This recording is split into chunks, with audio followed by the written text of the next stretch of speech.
જે પ્રકારે સમાજની અંદર આ બધી પ્રવૃત્તિ ઘટી રહી છે, સમગ્ર ગુજરાતના 18 સમાજ આ બાબતે સરકારશ્રીને પણ વિનંતી કરી છે કે કાયદામાં પણ નાના મોટા ફેરફારો થાય અને મેરેજ રજીસ્ટ્રેશનની જે બાબત છે એમાં પણ ફેરફાર થાય. ગત અઠવાડિયે જ કેબિનેટે બાબતે પણ જાહેરાત કરી છે.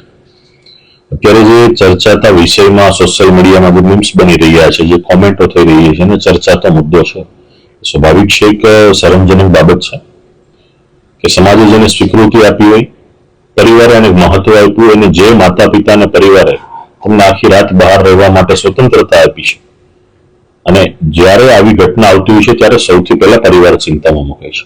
આજે એમના માતા પિતા, એમના કાકા, એમના ભાઈઓ, બહેન, પરિવાર એ ખૂબ શરમજનક પરિસ્થિતિ અનુભવે છે અને ચિંતામાં છે. એટલે કોઈ મારી ચિંતા એવો વિષય નથી, એમના પરિવારની ચિંતા છે. તો સ્વાભાવિક છે કે સમાજ આ બાબતમાં ચિંતા અનુભવતો હોય છે. જ્યારે કોઈ પણ જાહેર જીવનની વ્યક્તિ હોતી હોય છે, એની દરેક બાબતની પબ્લિકમાં જે પણ વધારે વ્યક્તિ જતી હોય છે એની નોંધ લેવાતી હોય છે.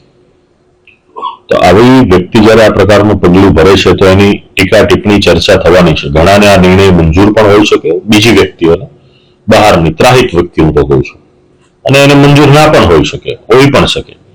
પણ મંજૂર કે ના મંજૂરનો વિષય એના પરિવારે નક્કી કરવાનો છે. ત્યારે એના પરિવારને આ વસ્તુ પસંદ પણ નથી, ખૂબ ચિંતામાં પણ છે, અને પોતાના જે પણ પ્રયાસો કરવાનો પ્રયાસ પણ કરે છે.